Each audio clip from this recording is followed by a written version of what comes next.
Commander Vasquez is 7 minutes overdue. Admiral James Harrigan's hands stopped mid-reach toward the viewport. 7 minutes. In his 40 years of command, he'd learned that small delays meant big problems. His fingers trembling slightly, as they always did, now curled into a fist. Alert status. His voice was rough, gravelly from decades of giving orders that sent people to their deaths. Lieutenant Yuki Nakamura, communications officer on the night watch, consulted her display. Has she missed check-ins before, sir? Twice in 6 months. Council checkpoints. Harrigan turned from the viewport where Earth hung like a blue marble in the holographic display. 300 light-years away, but the image made it seem close enough to touch. And this time, Zenari Station Epsilon 7. Standard supply run. Standard. Nothing about Kira Vasquez's missions was standard. She was his best intelligence operative, had been for 20 years since he'd found her. At 16, orphaned and shattered, and after Council peacekeepers gunned down her parents on Mars. Harrigan moved to the tactical display, his dark blue uniform with gold insignia hanging loose on shoulders that had once been broader. 58 years old, Soviet Kima, silver hair, a scar running from his left temple to his jaw, the Ganymede massacre's permanent signature on his face. Deep-set brown eyes that had seen too much. Give her 1 more hour, he said. If she doesn't report by then, flag it priority and wake Dr. Okonkwo. Yes, sir. Alone again on the bridge of Prometheus, Harrigan returned to the viewport. Behind him, the vast command center, carved from solid rock and reinforced with alloy plating, stretched empty, save for the skeleton night crew. Their quiet conversations felt distant, unreal, because Harrigan was somewhere else, 30 years ago. Ganymede colony. Smoke rising from shattered domes, bodies floating in vacuum, and a young man barely 18 clutching a rifle with hands too small for war. Thomas, his firstborn son. Dad, I'm scared. I know, but we have to hold this position. The evacuation ships need time. What if we don't make it? We will, I promise. A promise written in lies. Harrigan looked down at his palm. In the dim bridge lighting, he could still see the faint burn scars from carrying Thomas's body through fire. The medics had offered to regenerate the tissue. He'd refused. Some scars needed to stay. The door hissed open. Harrigan knew the footsteps without turning. Measured, precise, military. His son. Captain Declan Harrigan was 28 years old, born 2 years after his brother died, into a household thick with grief. Tall and lean like his father had been at that age. Same dark eyes, same sharp features. He wore his tactical officer uniform with rigid correctness, trying very hard to prove something to someone. You're up late, Declan said, stopping beside the viewport. Not too close. Distance was their default. Couldn't sleep. The dreams, Harrigan said nothing. The dreams were always there. Thomas bleeding out, Marcus Thorne's ship exploding, Kira's smile as she boarded her cargo vessel 3 years ago. Just another run, Admiral. Commander Vasquez is overdue, Declan said. 10 minutes now. I'm aware. We should activate the Titans, move to combat readiness. Harrigan studied his son's reflection in the viewport. In the blue glow of holographic Earth, Declan looked too young. The same age Thomas had been when, no, Harrigan said. Dad, Admiral. On-duty ranks mattered. Another wall between them. The Titans have been charging for 6 months. We're at 60% capacity. Activating prematurely reveals our position to any Council sensors sweeping this sector. Sir, if Commander Vasquez has been compromised. I'm aware of the risk, Captain. Harrigan's voice went cold. I'm also aware we've spent 200 years building these weapons in absolute secrecy. I won't throw that away because of one missed check-in. Declan's hands clenched. Harrigan watched him struggle, that anger, frustration, the eternal question of whether to push back or fall in line. Finally, Declan nodded. Understood, sir. He turned to leave. Declan. His son paused, half-turned, waiting. Harrigan wanted to say something, bridge the chasm between them, but words wouldn't come. They never did. So instead, get some sleep. We may need everyone sharp soon. Yes, sir. The door sealed. Harrigan closed his eyes. Thomas's voice. Dad, I'm scared. In his own voice, lying. We will, I promise. He opened his eyes, stared at Earth until the watch changed and morning crew filled the bridge. He didn't move, just stood there carrying the weight of years, waiting for news that would break his heart again.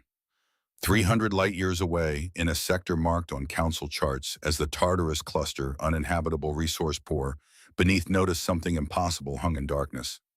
3 spheres, each one 2,000 kilometers in diameter. They absorb starlight rather than reflecting it, creating voids in the cosmic backdrop. Prometheus. Defiance. Reckoning. The Titans. For 2 centuries, humanity had built in secret. Generation ships launched from Earth when no one watched, carrying millions to the galactic fringe. In the Tartarus cluster, far from any council jump gate, humans had carved out a hidden civilization with one purpose: ensure their species would never kneel again. The Titans were the crown jewels, unremarkable dwarf planets hollowed out over decades, massive drives installed, weapons drawing power from planetary cores, shields that could withstand stellar fury. Inside each one, vast cities housed 1 billion souls in cryogenic suspension, waiting for the day humanity would need every hand to survive. That day was coming. On the monitoring station built into an asteroid 12,000 kilometers from Prometheus, the Night Watch sat in tense silence. The response to Kira's missed check-in came at 0347 hours. Not from her, from a deep cover asset embedded in Zenari communications. Encrypted. Brief. Translated. Vasquez captured. Zenari Station Epsilon 7. Interrogation imminent. Kresh fleet movement detected heading toward New Saivo. Estimated arrival 72 hours. The operations center erupted. Alert klaxons. Crew running. Holographic displays showing star charts, fleet positions, threat assessments. Dr. Sarah Okonkwo arrived within 5 minutes. 62 years old, silver locks pulled back, dark eyes sharp despite the hour. She'd spent 40 years designing the technology that powered the Titans. She'd also once upon a time loved James Harrigan. Before the war, before Thomas, before everything fell apart. Where's the Admiral? Still on Prometheus Bridge, hasn't left since yesterday evening. Sarah's expression tightened. James in one of his dark periods wrestling ghosts. She keyed her comm. James, it's Sarah. Operations Center. Now. A pause, then his voice tired but steady. On my way. Harrigan arrived 6 minutes later. Water-splashed face. Straight in uniform. But exhaustion showed. Sarah watched him scan displays with practiced efficiency. His face revealed nothing. Commander Vasquez's status. Captured by Zenari forces at Station Epsilon 7, Sarah reported. Alive, in custody. They'll interrogate her. She won't break. Not hope. Fact. What else? Kresh fleet movement. 300 warships heading for New Saivo. Intel suggests they're claiming the system under Council relocation protocols. New Saivo, one of humanity's 12 permitted colonies. Population 30 million. Farmland. Factories. Families. Children playing in streets dreaming of futures the Council would never allow. The Council voted 8-2 in favor of the Kresh claim. Senator Vorath and the Pixari delegation opposed. Harrigan nodded slowly. His trembling hands went still. Combat mode. The old soldier's calm when doubt was no longer an option. Time until Kresh arrive at New Saivo. 72 hours. Our conventional fleet. Admiral Thorne has 147 ships operational. President Ashford authorized deployment. Marcus Thorne, Harrigan's oldest friend, 30 years of service together. Survived battles that should have killed them both. Got drunk in dingy bars across the solar system. Marcus was 54, too old for combat operations, but he'd volunteered anyway because that's what Marcus did. He took the impossible missions, 147 against 300, Harrigan said quietly. He'll be slaughtered. He knows. He's going anyway. Someone has to buy time for evacuation. Harrigan closed his eyes. Another friend, another sacrifice. War's math never changed. You spent lives like currency hoping the price bought something worthwhile. The Titans, 60% operational capacity. We can push to full activation in 72 hours, but James... Sarah hesitated. The full drive is experimental, never tested at full power. Quantum calculations suggest risk of cascading failures.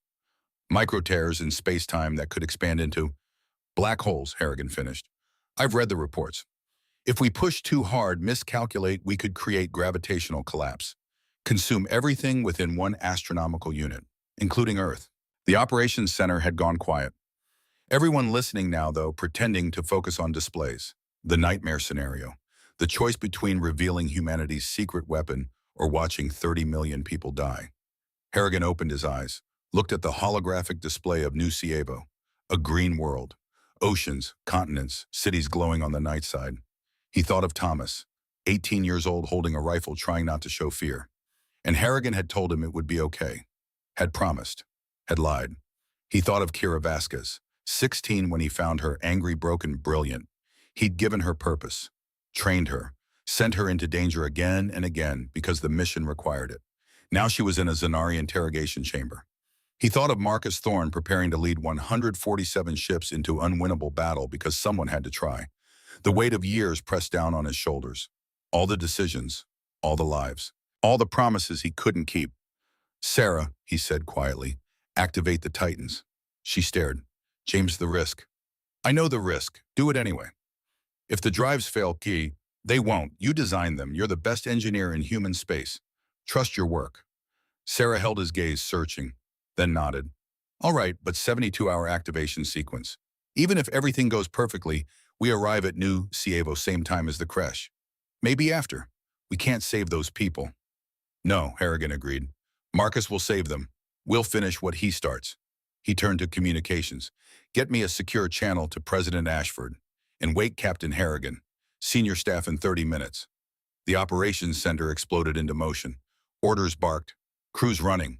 The vast machinery of war beginning its terrible turn. Sarah caught Harrigan's arm. "James, Declan will fight you on this." "I know. He's been angry for years. Ever since I chose the mission over his brother." The words came out flat. He'd said them so many times they'd lost meaning. "I know, Sarah." She squeezed his arm.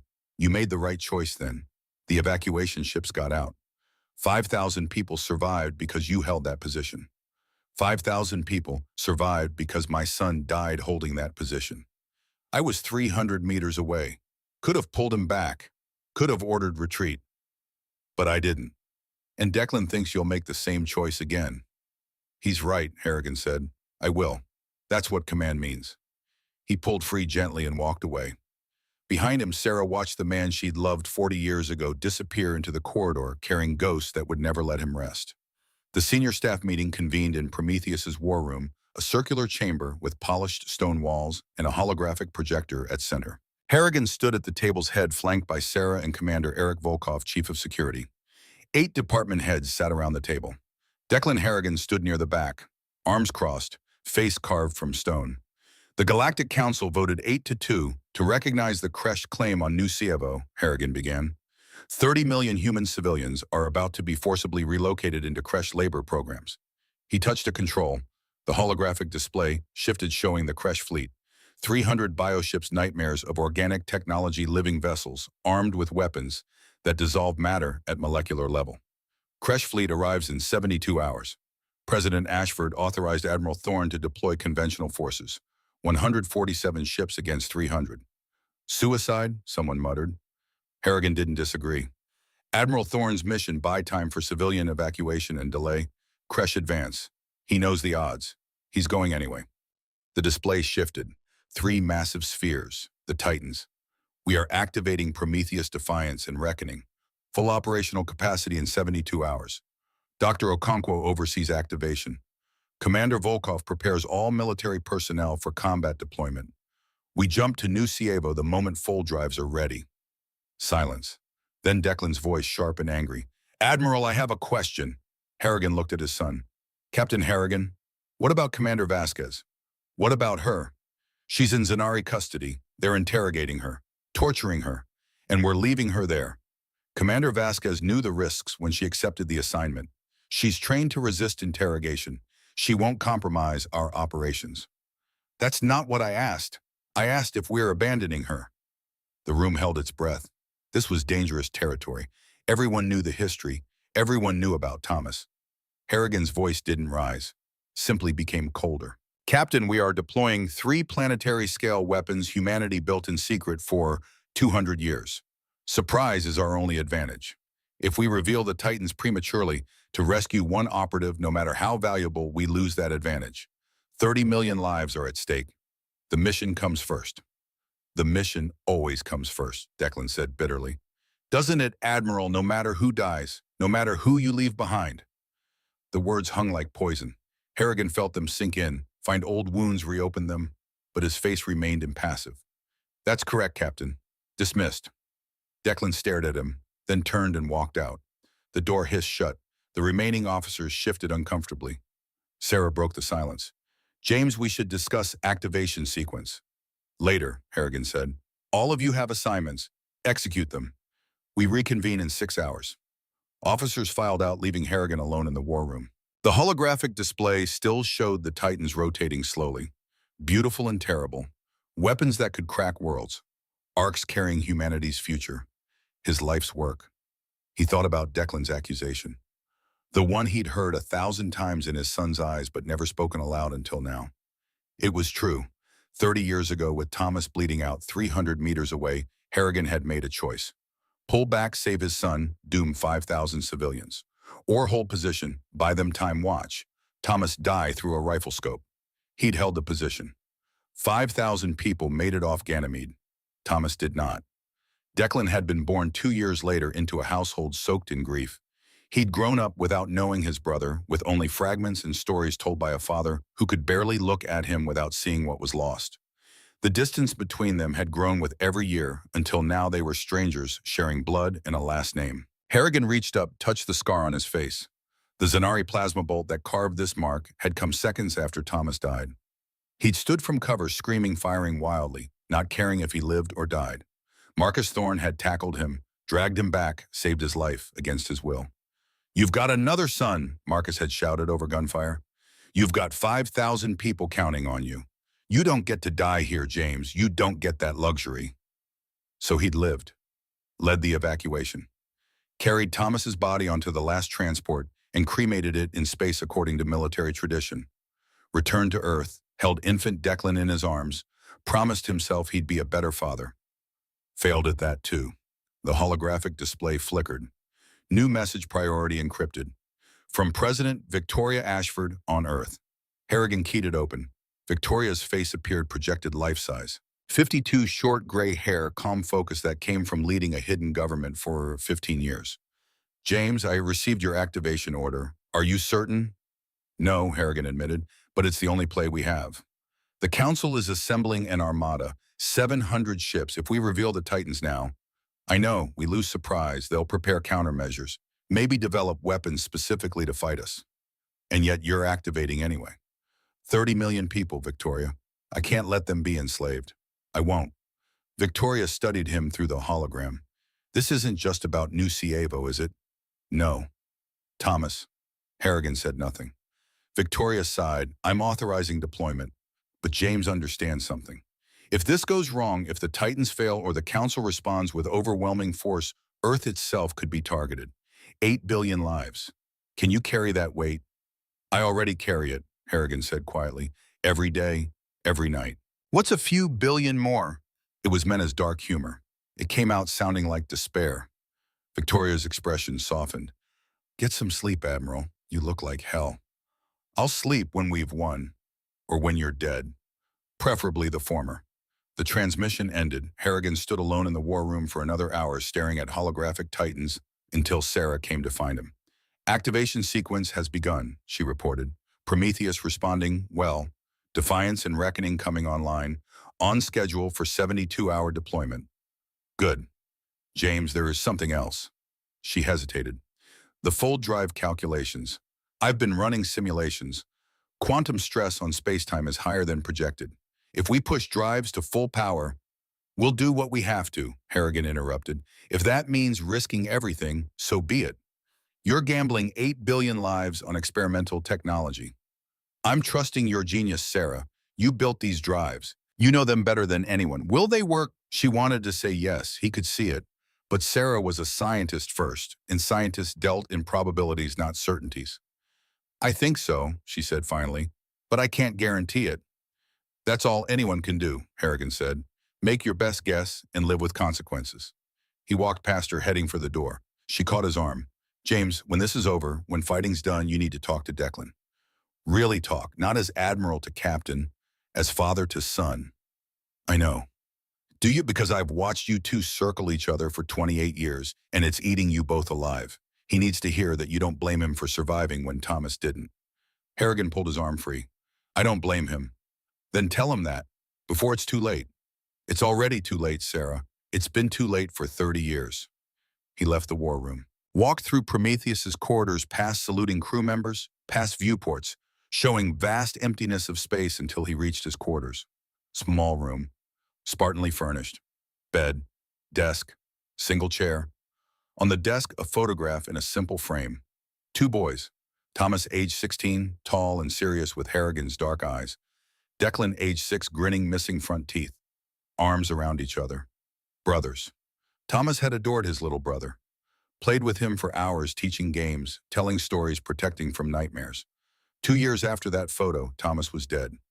Harrigan picked up the photograph, stared until his vision blurred, set it down carefully, removed his uniform jacket, lay down on the bed fully clothed. He didn't sleep, never really slept anymore. Just drifted in gray space between waking and dreaming, where past and present bled together. And he couldn't tell if he was 58 or 28, if he was on Prometheus or Ganymede, if the weight on his chest was grief or just the inevitable crushing pressure of time. Somewhere in the Tartarus cluster, 3 Titans hummed to life. Reactors waking, drives spinning up, weapons charging, a billion souls in cryosleep waiting. Somewhere 300 light-years away, Admiral Marcus Thorne prepared his fleet for battle he couldn't win. Somewhere in a Zenari interrogation chamber, Kira Vasquez screamed and told them nothing. And in his quarters on Prometheus, Admiral James Harrigan lay awake in the dark, holding a photograph of his dead son, waiting for war to begin. The weight of years pressed down, and down, and down, until there was nothing left but duty and ghosts and the terrible knowledge that some promises couldn't be kept. No matter how hard you tried, no matter how many people you sacrificed, always. The holographic display in Prometheus's war room showed New Sievo as a green jewel against black. Cities glowed on the night side. Agricultural zones spread across 3 continents. Oceans reflected sunlight like hammered silver. 30 million people lived there, descendants of colonists who'd left Earth 50 years ago seeking something the Galactic Council could never give them: freedom to breathe without permission. Admiral James Harrigan watched the planet rotate. His hands gripped the tactical table's edge hard enough that knuckles went white. Around him, senior staff monitored sensor feeds, communications intercepts, intelligence updates. The war room hummed with controlled tension. 48 hours had passed since activation began. The Titans were at 90% operational capacity. Prometheus trembled occasionally as massive reactors deep in its core cycled to full power. The Fold drives, humanity's most experimental technology, reverse-engineered from ancient ruins, spun up with a sound like distant thunder. But Harrigan wasn't thinking about the Titans. He was watching Admiral Marcus Thorne die. The human fleet had arrived at New Sievo 6 hours ago. 147 ships against 300 crashed bioships. On paper, a massacre. In practice, worse. Harrigan stood motionless as tactical displays showed battle unfold in real time. Long-range sensors from stealth probes fed him data with 3-minute delay. 3 minutes to watch his oldest friend fight with the kind of desperate brilliance that only came when you knew you weren't going home. The Kresh expected traditional engagement. Battle lines, broadside exchanges, warfare the Galactic Council had refined over millennia. Marcus Thorne gave them hell instead. Human ships scattered into dozens of small formations, refusing to present unified target. Stealth fighters, tiny craft barely larger than atmospheric jets, swarmed through the Kresh fleet like hornets targeting sensors and propulsion. Kamikaze drones packed with antimatter warheads dove into bioship hulls, detonating inside living tissue. Electronic warfare platforms scrambled Kresh communications, turning numerical advantage into chaos. First hour, 30 Kresh ships died, then 60, then 90. But the cost was brutal. Human ships burned, broke apart, vented atmosphere and bodies into vacuum. The tactical display showed friendly icons winking out one by one. Each represented hundreds of crew. Fathers, mothers, sons, daughters. Harrigan watched them die and felt nothing. Numbness had set in after the first 10 ships were destroyed. Some distant part of his mind registered he should feel something: grief, rage, horror, but those emotions were locked away behind 40 years of command decisions. Behind all the times he'd had to choose who lived and who died. 47 human ships gone. 100 operational damage still fighting. The Kresh stung, and Furious began to adapt. Their hive mind consciousness allowed coordination human commanders couldn't match. Bioships moved in perfect synchronization, covering weaknesses, concentrating fire on isolated vessels. More icons disappeared. 50 ships. 60. 70. Dr. Sarah Okonkwo stood beside Harrigan, face carved from stone. She'd known Marcus Thorne 35 years. Served with him. Laughed with him. Once drunk at a military ball on Mars, danced with him while Harrigan watched from the bar, pretending not to be jealous. "He's buying us time," she said quietly.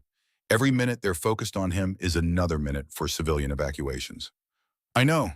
Harrigan's voice was flat, empty. James, we could activate early. Jump to New Cievo now. Titans aren't at full power, but no. The word came out hard, final. We jump at optimal capacity, not before. Marcus could be dead before then. Marcus is already dead. He knew it when he deployed.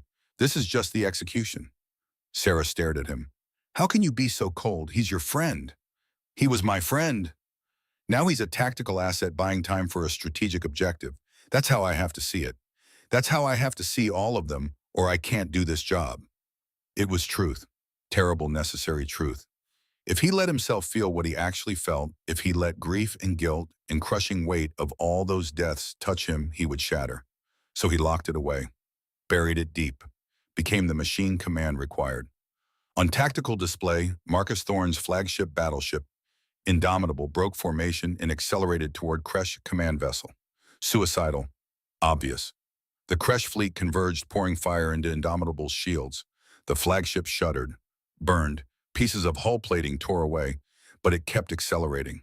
He's ramming them, someone whispered. Harrigan knew. He'd known the moment he saw a trajectory, the kind of last-ditch play Marcus had always favored. When you can't win, make them pay the highest price for beating you. Tactical displays showed Indomitable's shields collapse. Plasma bolts tore into hull. Explosions rippled along the ship's length, but Marcus kept engines burning, pushing through inferno. Audio feed coming through, communications officer said. Admiral Thorne, broadcasting all frequencies. Put it on, Harrigan ordered, war room filled with static. Then Marcus's voice rough with pain and smoke, but still carrying that edge of dark humor. James, you stubborn bastard, I know you are listening. When you get to New Cievo, and you will, because I know you finish what we started. These Kresh bastards think they can just take what's ours. Show them what happens when you corner humanity. Pause. Explosions in background. Someone screaming. Tell my kids I love them. Tell them their old man went out fighting. And James, don't you dare feel guilty about this. I volunteered, remember? This was my choice. Another pause longer. When Marcus spoke again, his voice had changed. Softer. Almost gentle. It's been an honor serving with you, old friend. Give 'em hell. Transmission cut to static.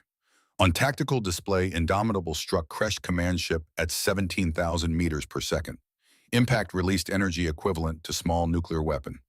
Both vessels exploded in bloom of light that would have been beautiful if it wasn't Marcus Thorne's funeral pyre. War room went silent. Harrigan stood perfectly still, hands gripping table edge, face expressionless. Inside, something cracked. A fissure in the wall he'd built around emotions. He felt it spreading, threatening to bring everything down. Marcus was dead. Best friend. The man who'd saved his life at Ganymede. Who'd stood beside him at Thomas's funeral. Who'd been there through every impossible choice, every sleepless night, every moment when Harrigan wanted to quit and Marcus wouldn't let him. Gone. Admiral, Sarah's voice gentle, concerned. Harrigan didn't respond, couldn't. If he opened his mouth, he didn't know what would come out. Scream maybe, or worse, tears, and he couldn't afford that. Not here, not now, not ever. He turned and walked out of war room, movements mechanical, precise. Behind him, staff exchanged worried glances. Sarah started to follow, but Volkov stopped her with hand on arm. Let him go. Some things a man has to face alone. Harrigan made it to his quarters before dam broke. Door hissed shut and he collapsed against it, sliding down to sit on floor back against metal. Breath came in ragged gasps. Hands shook. Marcus was dead. Thomas was dead. How many more would die because of his decisions? How many more ghosts would he carry? The photograph on his desk stared at him. Thomas and Declan brothers, alive and happy, in moment frozen before everything went wrong. Harrigan looked at it and felt weight of years pressing so hard he couldn't breathe. He didn't know how long he sat there. Time lost meaning. Present and past blurred. He was 58 and 28, and every age between, and all of them hurt. Door chime sounded. Harrigan didn't move. Chime again. Go away. Voice hoarse. Door opened anyway. Override code. Only 3 people had that. The other was standing in doorway. Declan Harrigan looked down at his father sitting on floor, and something in his expression shifted. Anger that had been there for years softened into something else. Understanding. I heard about Admiral Thorne, Declan said quietly. Harrigan nodded, didn't trust himself to speak. Declan stepped inside, let door close. Then did something he hadn't done in 15 years. Sat down on floor next to his father, shoulders almost touching. They sat in silence. Finally, Declan spoke. You loved him. He was my best friend. I know. I remember him taking me to fighter simulators when I was 10, letting me pretend to fly combat missions. You were terrible at it. Almost a laugh. Almost. Crashed 17 times in 20 minutes. Marcus thought it was hilarious. More silence. Not uncomfortable. Just two men in dark remembering someone who mattered. Dad, Declan said, and the use of that word, not admiral, not sir, but dad made Harrigan's throat tighten. I'm sorry about what I said, about the mission, about Thomas. You were right. The mission does come first. It has to. Maybe, but that doesn't mean it doesn't cost you. I see that now. Harrigan turned to look at his son. Declan's face was illuminated by dim lights, and for a moment Harrigan saw Thomas there. Same eyes, same serious expression when talking about things that mattered. Every person I lose takes a piece of me, Harrigan said slowly. Thomas, Marcus, the 18,000 who died today. After a while, there's not much left. Just duty, just mission. Because if I stop, if I let myself feel everything I've lost, I won't be able to keep going. And I have to keep going because people are counting on me. I know, Declan said, and I'm sorry I made it harder. I was angry, I am angry, but not at you, not really. I'm angry that universe makes us choose, that we have to lose people we love to save people we don't even know. Welcome to command, that's all it is, choosing who dies and learning to live with it. They sat together a while longer. Then Declan stood, offered his hand. Harrigan took it, let his son pull him to his feet. Titans are at 94%, Declan reported. Dr. Okonkwo says we can jump in 12 hours. Good. Dad, Declan hesitated. When we get to New Sieva, when we engage Kresh, we're going to win. For Marcus, for all of them. Harrigan nodded. Yes, we are. After Declan left, Harrigan stood alone staring at photograph. He reached out, touched image of Thomas's face. I'm sorry, son. I'm sorry I couldn't save you, but I'll save them.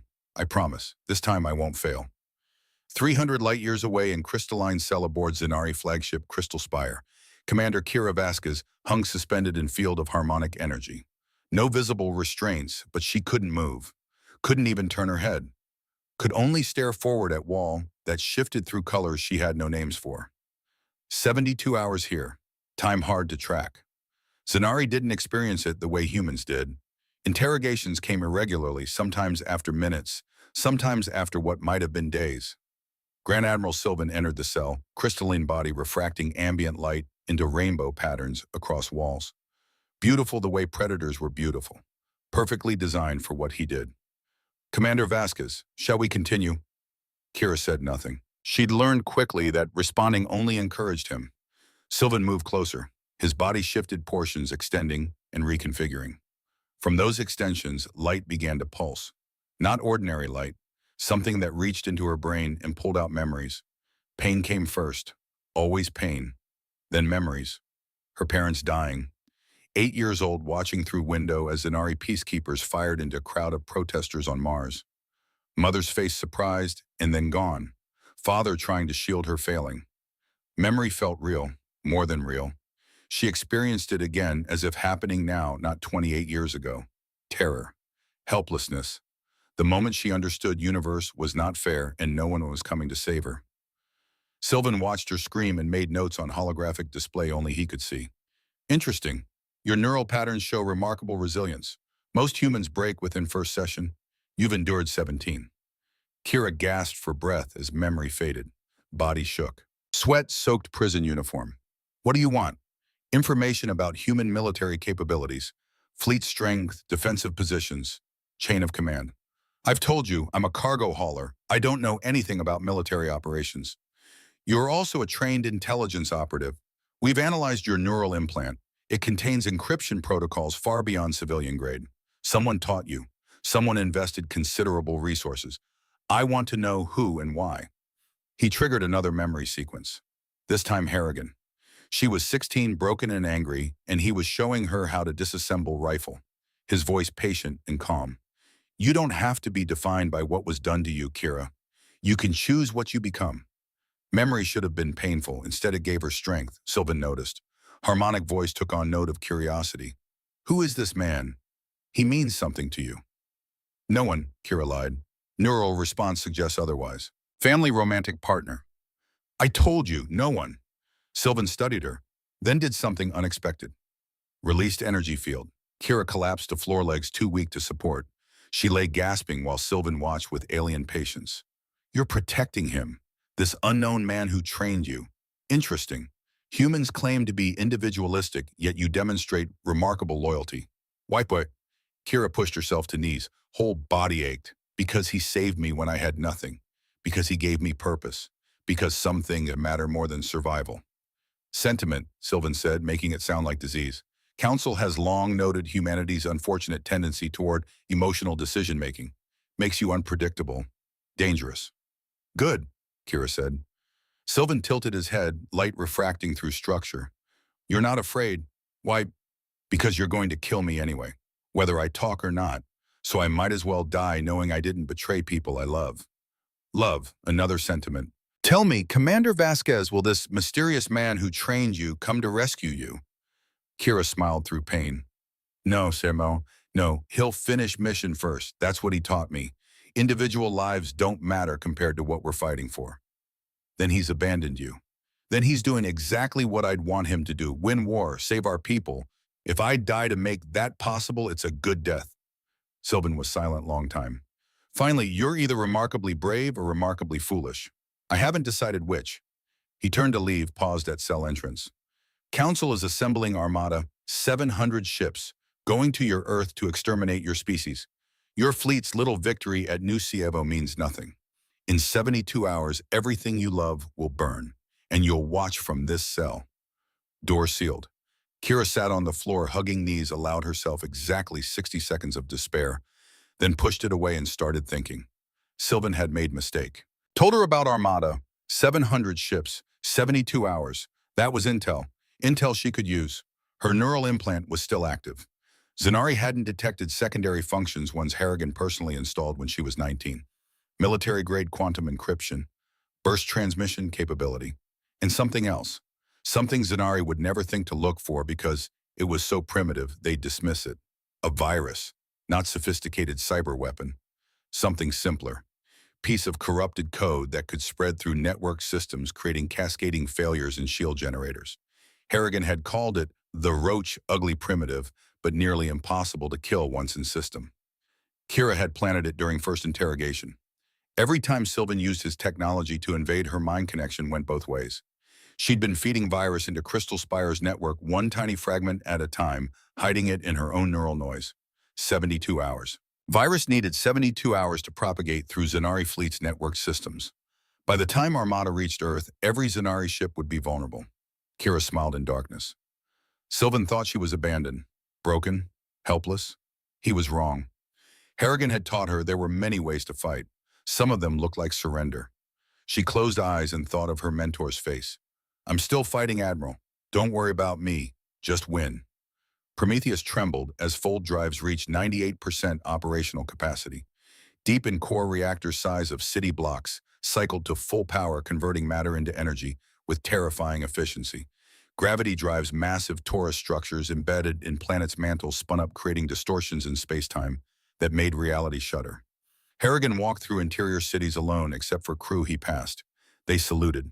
He returned gestures automatically mined elsewhere. Cities inside Prometheus were vast. Streets and buildings carved from stone and metal. Hydroponic farms growing food under artificial sunlight. Schools and hospitals and parks. Everything a civilization needed, built into heart of weaponized dwarf planet. Right now, cities nearly empty. Skeleton crews maintained essential systems. Everyone else, a billion souls, slept in cryogenic suspension, waiting for day they'd wake in free galaxy. Harrigan stopped at one cryo facility. Row upon row of pods stretched into distance, each containing a person. Families, children, future. He approached pod at random, looked at holographic display beside it. Family of 3. Father, mother, daughter. Girl was 6 years old. Dark hair, bright smile, and photo attached to file. Same age Thomas had been when Harrigan took him to see Earth's moon first time. They'd stood in observation deck of transport shuttle, and Thomas had pressed, face against viewport, eyes wide with wonder. Dad, when I grow up, I want to go to stars. You will, son, I promise. Another promise he hadn't kept. Harrigan placed hand on cryopod, feeling cold through glove. I'm going to protect you, all of you. You're going to wake up in free galaxy, I promise. That's a lot of promises, voice behind him. Harrigan turned. Dr. Sarah Okonkwo stood in aisle, arms crossed, expression unreadable. I didn't hear you come in. You were occupied. She moved to stand beside him, looking at cryopod. Do you know what the odds are? James really know. We're deploying 3 experimental weapons based on technology we barely understand, using drives that could collapse into singularities if we miscalculate by even fraction of percent. And you're making promises to people who can't hear you. They'll hear me when they wake up. If they wake up, if we don't accidentally create black holes consuming everything within AU, if Council Armada doesn't overwhelm us, if 1,000 things don't go wrong. Harrigan looked at her. You're trying to scare me into backing down. I'm trying to make sure you understand what's at stake. I understand, Sarah. 8 billion people on Earth, billion on each Titan, 30 million at New Cievo. I understand math. Do you, though? Because sometimes I think you're so focused on Thomas and Marcus that you've forgotten everyone else. Words stung because they carried truth. Harrigan turned from cryopod. You think this is about revenge, isn't it? No, it's about making sure their deaths meant something. Thomas died buying time for evacuation. Marcus died buying time for Titans to activate. If I don't win, then they died for nothing. I can't accept that. Sarah softened. James, they didn't die for nothing. They died because they believed in something bigger. Just like you. But you can honor their memory without destroying yourself. I'm not destroying myself. I'm doing my job. Your job isn't to carry every death as personal guilt. Your job is to lead. Make hard choices and live with them. But you don't have to do it alone. She reached out, took his hand, fingers warm against his cold ones. I'm here. I've always been here. Even after everything fell apart between us, even after Thomas, even after you shut everyone out, I'm still here. Harrigan looked at their joined hands. 40 years ago, they'd been young officers falling in love during brief peace between crises. Talked about marriage, children, future. Then war came and Thomas was born and everything changed. Sarah had stayed in his life, but distance between them had grown until they were colleagues and nothing more. I don't deserve you. Probably not, but I'm not here because you deserve it. I'm here because I choose to be. She squeezed his hand once, then let go. Fold drives are ready. We can jump in 30 minutes. Defiance and Reckoning synced. All 3 Titans will arrive at Sol simultaneously. Sol, Harrigan frowned. Not New Cievo, change of plans. Intel came in while you were down here. Council Armada 700 ships arrived at Sol 8 hours ago, demanding Earth's immediate surrender. Harrigan's blood went cold, and President Ashford refused, evacuated surface population underground. Our conventional fleet deploying, but James, it's 82 ships against 700. They'll be slaughtered, unless we arrive first. We can't arrive first. Even pushing fold drives past safe limits, it'll take 6 hours to reach Sol. Council Armada will engage our fleet in 4 hours, 82 ships, 700 enemies. Math was brutal. We jump now, Harrigan ordered. Maximum power. I don't care about risks. James, if we push drives that hard. I know risks. Do it anyway. Sarah stared at him, then nodded. All right, but for record, I think you're gambling with billions of lives. For record, I've been gambling with billions of lives since day I put on this uniform. At least this time I am betting on your genius. He started walking toward command levels. Sarah fell in beside him. There's one more thing. Intel about Council Armada came from Commander Vasquez. Harrigan stopped. Kira, she's alive. Alive and apparently still operational. Sent burst transmission from Crystal Spire before neural implant went dark. Message was brief. 700 ships, 72 hours. Shield vulnerability activated. Make it count. Shield vulnerability. I think she planted something in their systems, some kind of virus or backdoor. Won't know until we engage. Harrigan felt something in chest loosen. Kira was alive, still fighting. Even captured and tortured, she'd found way to strike back. That's my girl, he said quietly. They reached command deck. Declan already there coordinating with other Titans. He looked up as Harrigan entered. Admiral, we're ready to jump on your order. Harrigan moved to Central Command Station. Around him, Prometheus's bridge hummed with controlled energy. Officers at stations, displays showing system status. View screen showed Tartarus cluster, stars distant and cold. Open channel to Defiance and Reckoning. All hands. Communications officer nodded. Channel open, sir. Harrigan took breath. This was it. 200 years of preparation, 40 years of his life. Everything humanity built in secret about to be revealed. This is Admiral James Harrigan to all Titan crews. In 30 seconds, we jump to Sol. Our home system is under attack by Council Armada 700 ships strong. Our conventional forces are outnumbered and outgunned. They won't survive without us. He paused, choosing next words carefully. For 300 years, Galactic Council has kept humanity in chains, limited our expansion, controlled our technology, treated us like children who couldn't be trusted. We accepted it because we had no choice. We were weak. We are weak no longer. Another pause. He thought of Thomas, of Marcus, of every person who died fighting for freedom they'd never see. Today we reveal what we've built. Today Galaxy learns humanity will not kneel. That when you push us to edge, we don't break, we become dangerous. Today, we fight not for conquest, not for revenge, but for simple right to exist as free people. He looked around bridge, met eyes of his crew, saw fear there, yes, but also determination. I won't lie. Some of us won't survive this battle. Maybe none of us will. But whether we live or die, we make sure Galaxy remembers. We make sure every species out there knows what it costs to threaten humanity. We make sure our children, he gestured at cryo facilities deep in Titan's heart, wake up free. He straightened. All ships, engage full drives, jump on my mark. 3, 2, 1, mark.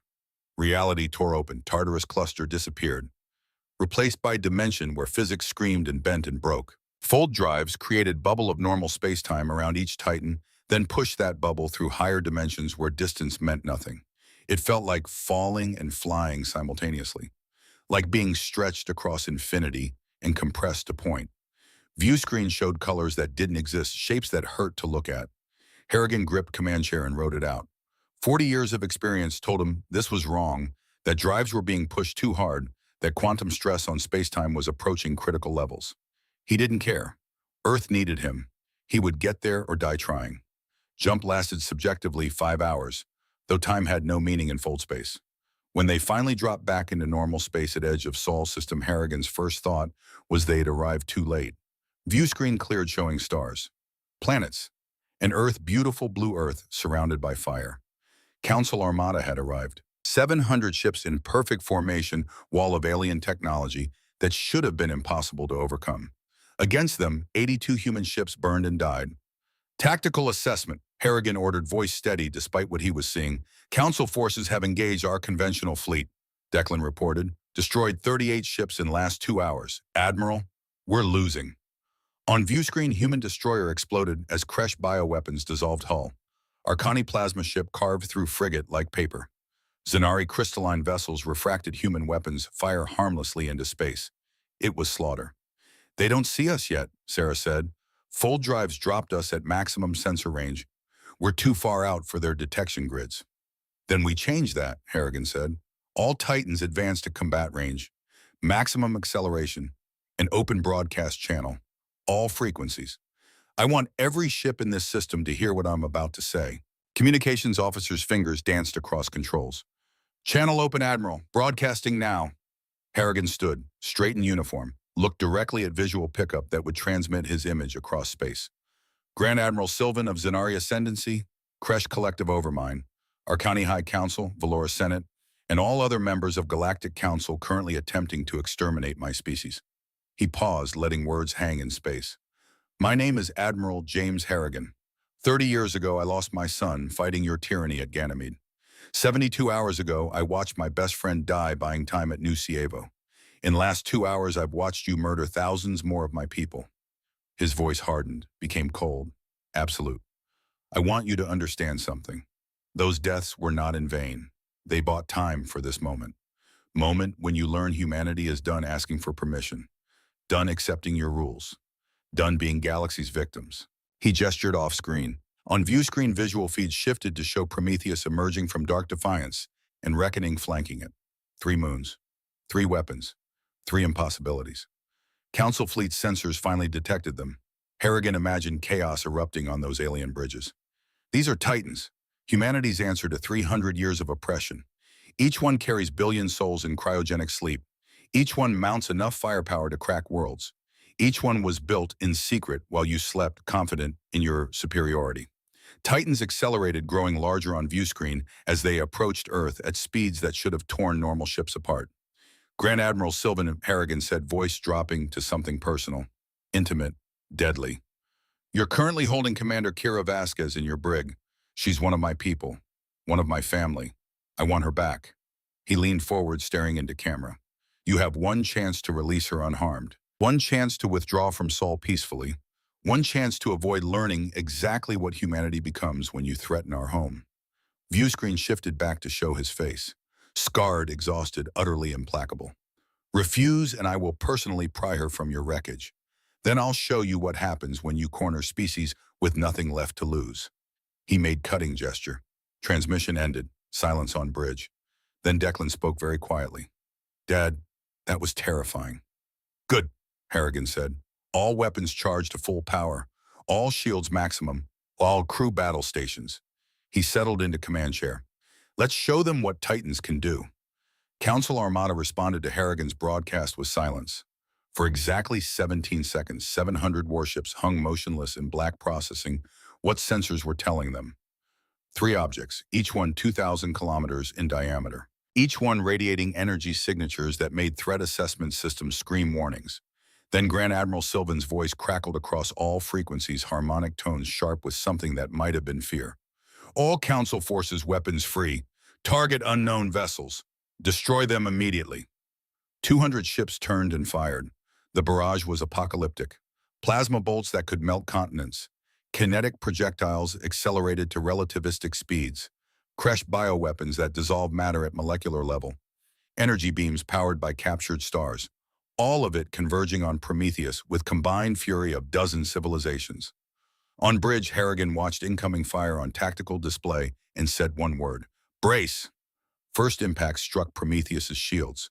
Entire dwarf planets shuddered. Lights flickered. Crew grabbed stations. Deep in core shield generators size of city blocks cycled to maximum output, creating layers of protective force fields that bent physics itself. Shield status, Harrigan ordered calmly. Holding at 63%, Declan reported from tactical station. Voice steady, professional, but Harrigan could hear undercurrent of tension. They're hitting us with everything. Let them, Harrigan replied. Defiance, reckoning, flank positions. All Titans return fire. Show them what we've built. 3 Titans opened up. Prometheus's weapons bays, thousands of them, distributed across entire surface, erupted. Mass drivers launched asteroid-sized projectiles at impossible velocities. Gravity cannons created localized distortions in space-time, crushing enemy ships like insects under invisible hand. Energy weapons drew power directly from planetary core, unleashing beams that could cut through hull plating like tissue paper. First Council ship died in less than a second. Crash bioship, 300 meters of living tissue and organic weapons, simply ceased to exist as gravity cannon created micro-singularity inside hull. Ship imploded, crushed into space smaller than atom before singularity evaporated. Then another ship died, and another, and another. Harrigan stood at center of bridge, hands clasped behind back, watching tactical display with calm focus of man who'd spent 40 years learning to kill efficiently. This was what he'd trained for, what he'd sacrificed for. Every loss, every nightmare, every ghost that haunted him, they'd all led to this moment. Concentrate fire on Zanari formations, he ordered. Target their shield generators. I want them vulnerable. Sir, Zanari ships are networked, Declan said. If we damage one, others compensate by redistributing shield strength across formation. I know, Harrigan replied. That's what I'm counting on. He touched control on command chair, opening private channel to Dr. Sarah Okonkwo in engineering section deep in Prometheus's core. Sarah, how long until Commander Vasquez's virus activates? Her voice came back, tense but controlled. Unknown. We don't even know for certain what she planted. But if I had to guess based on her training, she'd want maximum tactical impact, which means she'd time it for a moment when they're most committed to fight. They're committed now, Harrigan observed as another wave of fire hammered Prometheus's shields. How much more committed do they need to be? Give it time, James. Trust her. Trust, Harrigan almost laughed. Trust was luxury he'd lost 30 years ago when Thomas died. But Kira had earned something close to it. 20 years undercover. Endured torture without breaking.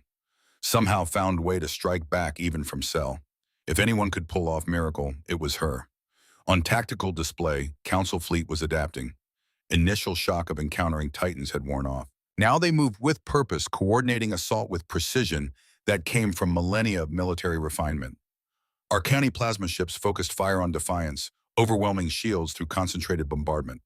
Kresh bioships swarmed around Reckoning, trying to get close enough to deploy boarding pods. Zenari formations maintained distance, using crystalline hulls to refract and redirect energy weapons. Good strategy. Against conventional opponents, it would have worked, but Titans were not conventional. Reckoning reports Kresh boarding attempt, Volkov announced, deploying insect warriors directly onto hull.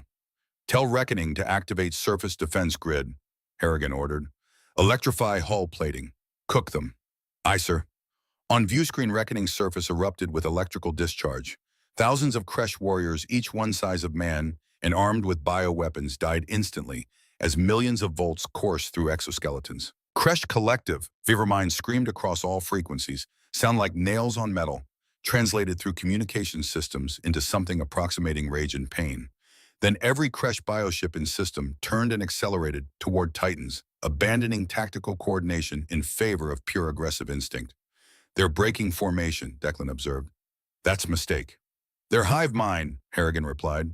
Hurt them enough and they respond emotionally, not tactically. Use it. Target lead bioships. Thin their numbers before they can close. Titan's weapons cycled faster. Mass drivers fired in staggered sequences. Energy weapons carved through space in precise patterns. Kresh bioships died by dozens, but there were so many. 298 vessels, each driven by collective will of trillions of insect minds. Shields at 41%, Declan reported. They're getting through. Harrigan nodded. This was expected. 3 ships, no matter how powerful, couldn't hold off 700 forever. Math would eventually catch up, but he didn't need forever, just long enough for Kira's virus to activate, or long enough to try something desperate.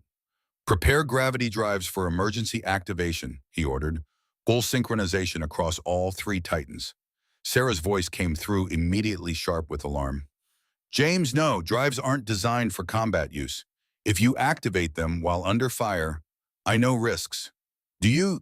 Because if quantum containment fails, if micro-tears expand into actual singularities, we could create black holes consuming everything in this system, including Earth. And if we don't try something, Council Fleet will eventually overwhelm us and bombard Earth anyway. At least this way we have chance. Silence on comm. Then Sarah's voice resigned. Standing by for gravity drive activation. God help us all. Battle raged. Minutes stretched into hour. Titans fought with mechanical precision, but Council Fleet was relentless. Slowly, inexorably, shields weakened. Prometheus 38%, Defiance 29%, Reckoning 32%. Harrigan watched numbers drop in calculated odds. At current attrition rates, Titans would be overwhelmed in approximately 90 minutes. Long enough to do significant damage to Council Fleet, they'd already destroyed 112 ships, but not long enough to win. He was considering ordering gravity drive activation when something changed.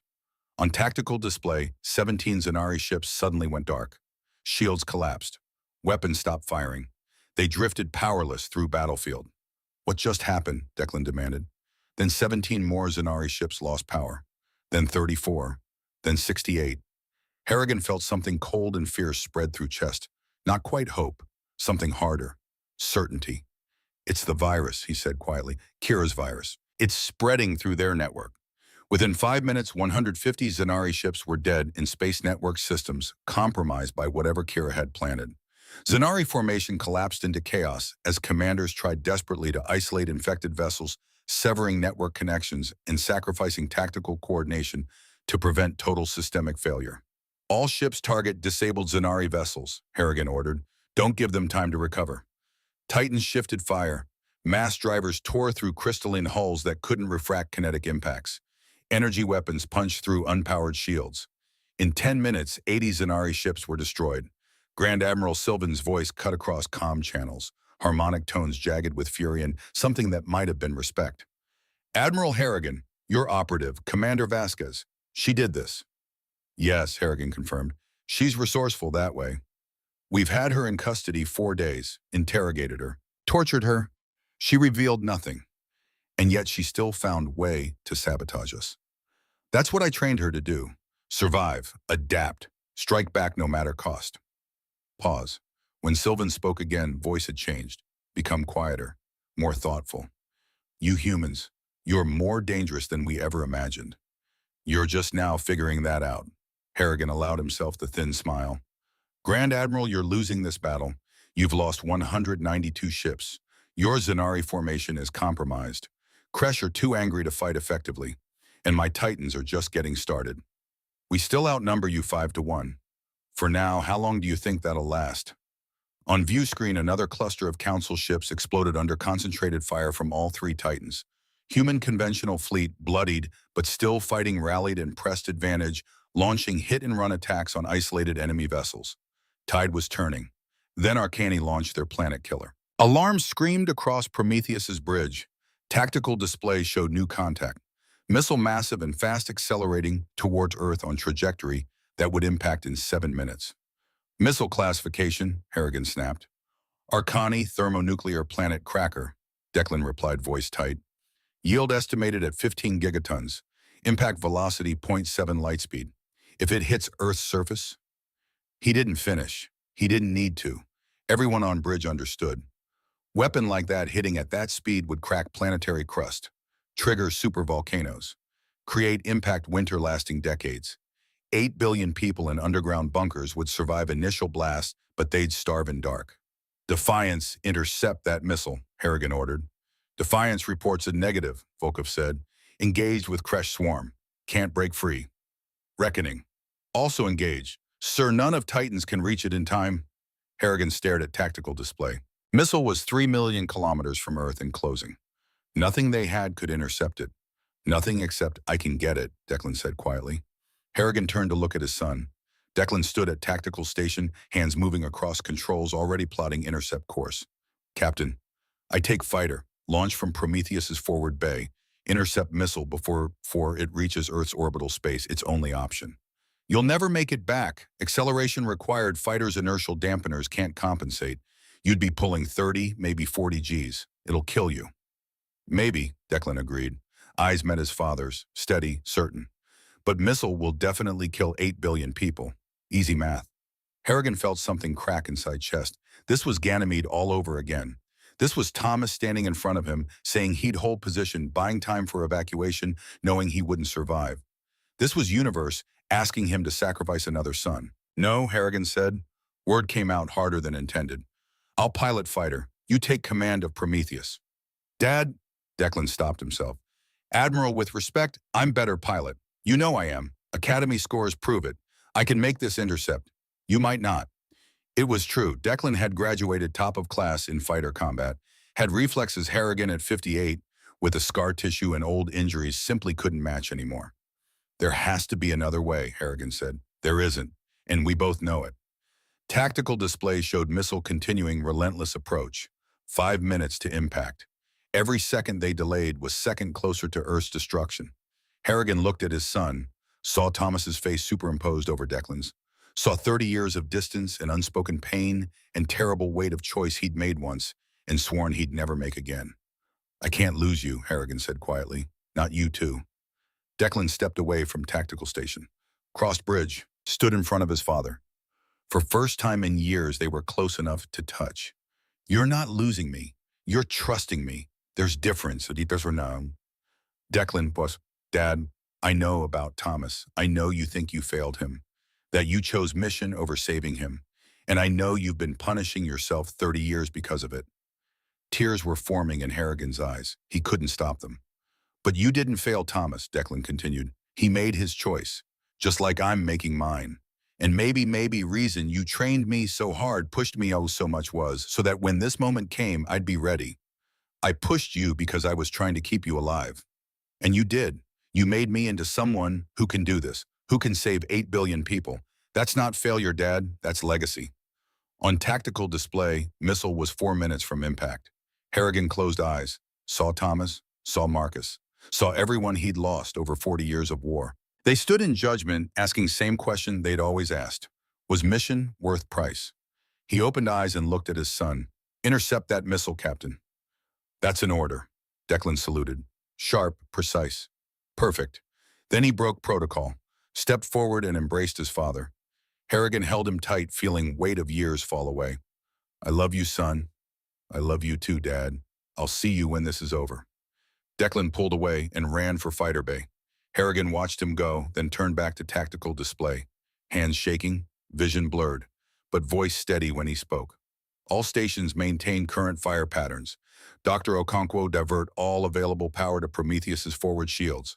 I want corridor cleared for Captain Harrigan's launch. Sarah's voice came through gentle. James, are you all right? No, but I will be after we win.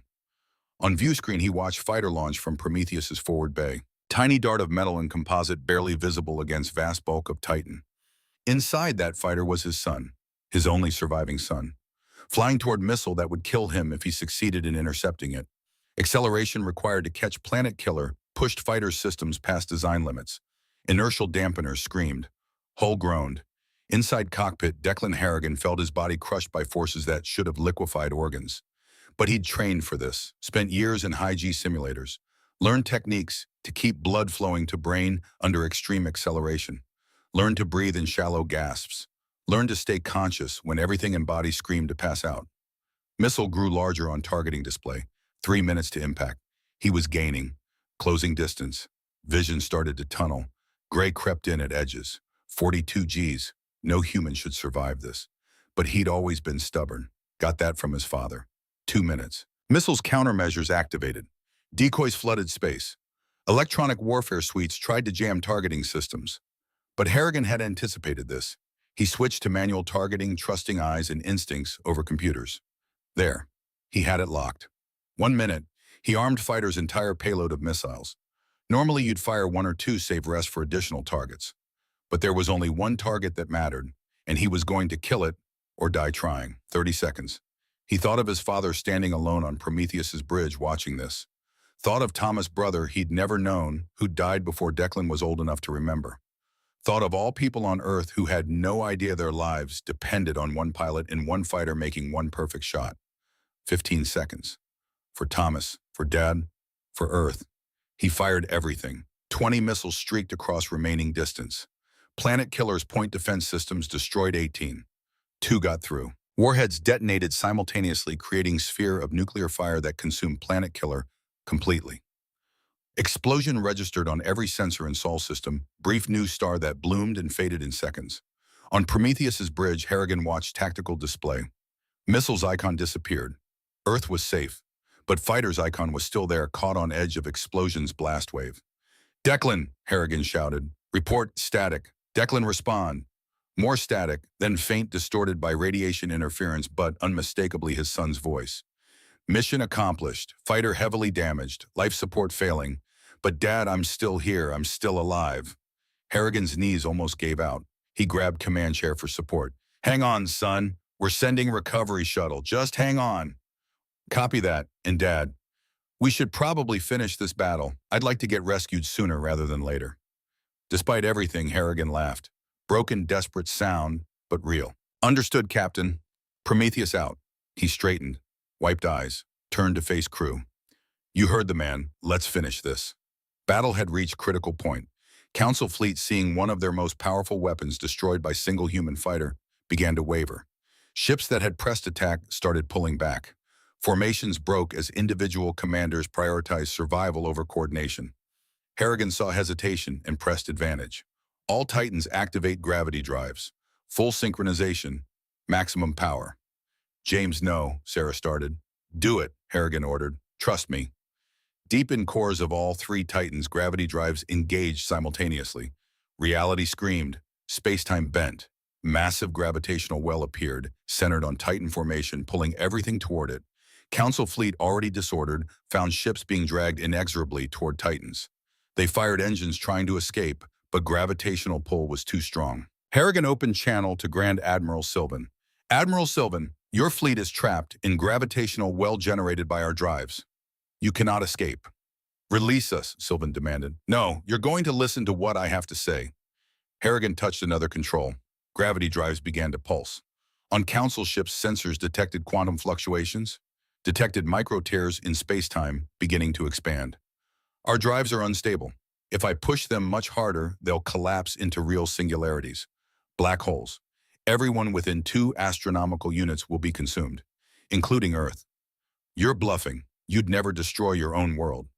Harrigan thought of Thomas, of Marcus, of 18,000 people who died at Nucievo, of all sacrifices that had led to this moment. I've already lost my son for this mission, Grand Admiral. I watched my best friend die 3 days ago. I've lost so much there's almost nothing left of me except duty. So when I tell you I'll detonate these drives and take everyone with me rather than surrender, I need you to understand something. He leaned toward camera-scarred face-filling screen. I am not bluffing. Silence. 30 seconds of it. On tactical display, Harrigan watched gravitational stress readings climb toward critical levels. Sarah was right. If he pushed much harder, drives would cascade into actual singularity formation. He didn't care. Finally, Sylvan's voice returned, quieter now, almost defeated. What are your terms? Harrigan allowed himself a moment of relief, then delivered demands he and President Ashford had prepared months ago. Immediate ceasefire, withdrawal of all Council forces from Sol System, release of Commander Vasquez and all human prisoners, full Council membership for humanity with equal voting rights, reparations paid in technology sharing and resources, and complete restructuring of Council governance to prevent this from ever happening again. Council will never accept such terms. Then Council can die here. Your choice. You have 60 seconds to decide. He cut transmission and waited. Seconds ticked by. 40, 50, 55. At 59 seconds, Sylvan responded. We accept. Ceasefire acknowledged. Council will negotiate. Harrigan nodded to crew. Stand down weapons. Maintain gravity well until all Council ships have withdrawn to minimum safe distance. Then power down drive slowly. I don't want any accidents. Around bridge crew members sagged with relief. Some wept, others embraced. They'd done it. Against impossible odds, they'd won. Harrigan walked to viewport and stared out at Earth. Beautiful. Blue. Safe. Behind him, Sarah's voice was gentle. Recovery shuttle has Declan. He's alive. Injured, but alive. Harrigan closed eyes and let himself feel it. Grief he'd been holding back for 3 days. Fear he'd carried since Declan launched. Terrible weight of nearly losing another son. He felt it all, and then he let it go. Bring him home. The aftermath of Battle of Sol took 3 days to fully process. Council fleet withdrew to Jupiter's orbit, maintaining tense standoff, while diplomats scrambled to formalize ceasefire.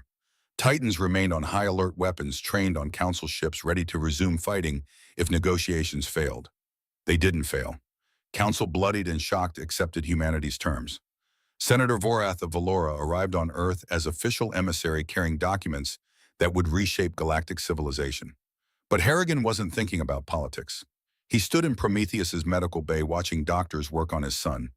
Declan had survived fighter crash, but barely. Broken ribs, collapsed lung, severe internal bleeding, kind of injuries that would take weeks to heal, even with advanced medical technology. But he was alive. Sarah stood beside Harrigan, hand on his arm. He's going to be fine. Doctors say he'll make full recovery. Harrigan nodded. He hadn't slept in 72 hours, hadn't eaten much, couldn't until he knew Declan was safe. Head surgeon emerged from operating theater and approached. Admiral, your son is stable. We've repaired internal damage. He's sedated now, but he'll wake in few hours. Can I see him? Of course. This way. They led him to recovery room. Declan lay in medical pod, chest rising and falling with assisted breathing. Monitors beeped steadily, showing vital signs that grew stronger with each passing minute. Harrigan pulled up chair and sat beside Pod, reached out and took his son's hand. You did it, son. You saved them. All of them. He sat there for hours holding Declan's hand until his son's eyes finally opened. Dad. Declan's voice was hoarse, barely above whisper. I'm here. Did we win or do we win? We won. Council surrendered. Earth is safe. Declan smiled weakly. Good. That's good. Pause. Thomas would be proud. Yes. Harrigan agreed, tears streaming down face. He would be. And I'm proud of you. So incredibly proud. I'm sorry it took me so long to understand why you made the choices you did. With Thomas. With everything. I'm sorry it took me so long to tell you I loved you.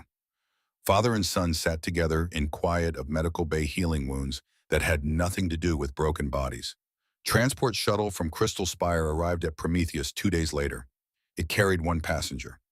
Commander Kira Vasquez stepped off shuttle and into hangar bay, movements stiff from lingering injuries, but eyes bright with triumph. Grand Admiral Sylvan had released her personally with what Harrigan suspected was genuine respect. Harrigan was waiting at bottom of ramp. They looked at each other for a long moment. Then Kira smiled. "Permission to come aboard, Admiral." "Granted. Welcome home, Commander." She walked down ramp, stopped in front of him, saluted sharply. Harrigan returned salute. Then, breaking every regulation, he pulled her into embrace. "I'm sorry I couldn't come for you sooner. You came when it mattered. That's all that counts." They held each other while hangar crew pretended not to notice. Finally, Harrigan stepped back. "Your virus, it turned battle. How did you manage it?" Kira grinned. "You taught me there are many ways to fight, and sometimes best weapon is one your enemy doesn't know you have. I spent 4 days letting them think they were interrogating me. Whole time I was interrogating their systems. Brilliant, reckless and insane, but brilliant. I learned from best." They walked together through Prometheus's corridors. Kira filled him in on captivity torture she'd endured, intelligence she'd gathered. Harrigan listened and felt fierce pride in this woman he'd trained, protected, and come to love his daughter he'd never had. "So what happens now?" Kira asked. "Now we negotiate." Senator Varath is on Earth with President Ashford hammering out details of council membership. Dr. Okonkwo working with the council scientists on technology exchange. And you and I are going to testify at formal proceedings. Sounds bureaucratic. It is, but it's necessary. We fought for right to be heard. Now we have to use that voice wisely. 3 days later, Harrigan stood on Earth for first time in 8 years. Geneva, restored after centuries of climate damage, gleamed in afternoon sun. Behind him, newly constructed council embassy rose like monument to everything they had fought for. President Victoria Ashford stood beside him, reviewing treaty documents one final time before signing ceremony. "Are you ready for this?" "No," Harrigan admitted, "but I haven't been ready for anything in 40 years. Hasn't stopped me yet." Victoria smiled. "You know what this means, James. You're going to be famous. Man who defeated Galactic Council. Hero who saved Earth."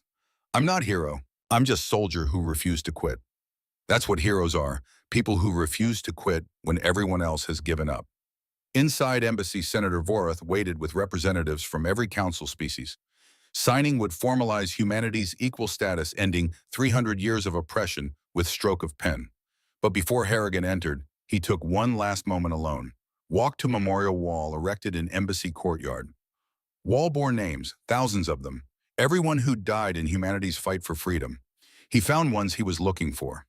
Thomas Harrigan, age 18, died defending Ganymede Colony. Marcus Thorne, age 54, died defending New Cievo. Harrigan placed hand on wall, feeling engraved letters. "We did it. We're free, and I promise you we won't waste freedom you died for." Behind him, footsteps approached. Declan and Kira, dressed in formal uniforms, come to escort him to ceremony. "Dad," Declan said gently, "it's time." Harrigan nodded, took one last look at names on wall, then turned to face his son and protege. "Let's go make history." Signing ceremony was brief but momentous. Harrigan stood beside President Ashford as she signed treaty. Then he added his own signature as commander of Titan Defense Force. With those signatures, humanity became equal members of Galactic Council. No longer subjects, no longer controlled, free. That evening, Harrigan returned to Prometheus. Titan hung in Earth orbit, visible from surface as dark circle against stars. It would stay there along with Defiance and Reckoning, serving as both defense platforms and symbols of what humanity had achieved. In his quarters, Harrigan stood at viewport looking down at Earth. Sarah joined him carrying 2 glasses of whiskey. "I thought you might want this." "You know me too well." They drank in comfortable silence. Then Sarah spoke. "What are you thinking about?" "Thomas, Marcus, everyone we lost. Wondering if they'd think it was worth it." "They would, you know they would." "Maybe." Harrigan took another sip. "I keep thinking about those 15 years. Ancient threat. Silence, whatever that means. You're thinking you won't be there to fight it. I'll be 73, if I'm even alive. This is young person's war, Sarah. Declan's war, Kira's war.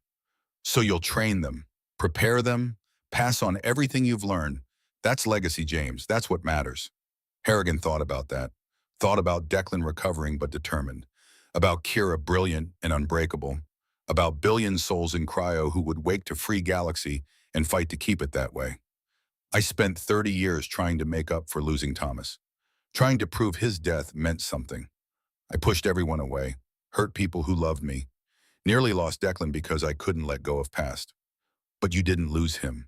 He's alive, and he knows you love him, because he almost died proving it to me. What kind of father?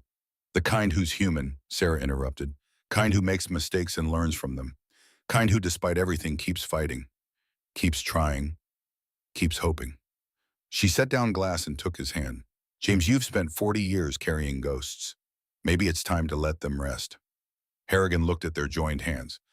40 years ago, before Thomas, before wars, they'd been young and in love and full of hope. Life had taken them in different directions, but she'd never left, had stayed beside him through everything. Sarah, if I asked you to have dinner with me, not as colleagues, not as old friends, but as, yes. I didn't finish question. You didn't need to. Yes. They stood together at viewport holding hands, watching Earth turn below them. Outside, stars burned cold and distant. Somewhere out there, something ancient and terrible was approaching.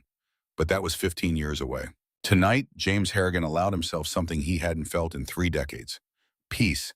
5 years later, construction yards in Earth orbit worked day and night. New vessels took shape. Not Titans, those were too resource-intensive to mass-produce. Instead, humanity and council built Guardians. Smaller than Titans, but incorporating best technology from dozen species. Human ingenuity, Zenari crystalline matrices, Valora structural engineering, Arcani power systems, ships that represented what they could achieve together. Admiral Declan Harrigan commanded First Guardian, christened Defiant Legacy. 33 now fully recovered, one of most respected military officers in council space. Captain Kira Vasquez led Intelligence Division training new generation of operatives. Dr. Sarah Okonkwo continued her work reverse engineering ancient technology and preparing for threat that drew closer every day. And James Harrigan. He stood in training facility on Prometheus, watching young officers run combat simulations. 63 now retired from active command, but serving as advisor and instructor. Hair completely white, scars on face deepened, but eyes clear. Beside him, Sarah reviewed training reports. They're good, not as good as you were, but good. They'll be better than I was, they have to be. 10 more years until silence arrived. 10 years to prepare for war that would make Battle of Seoul look like skirmish. But Harrigan wasn't worried. He'd done his part. Built weapons, won freedom, passed on knowledge. Next generation would take it from here. Later, alone in observation deck, Harrigan stood at viewport one last time. Earth below, stars above, and somewhere beyond ancient enemy approaching. He thought of Thomas, of Marcus, of everyone who'd died to make this moment possible. I kept my promise. They're free, and they're ready. He touched photograph he still carried. Thomas and Declan brothers, frozen in moment of joy. Your sacrifice meant something, son. It meant everything. Then he set photograph down and walked away. Behind him, Earth turned in space, protected by Titans and Guardians and determination of species that refused to kneel. War wasn't over. It would never truly be over. But for first time in 40 years, Admiral James Harrigan was at peace. And that was legacy enough.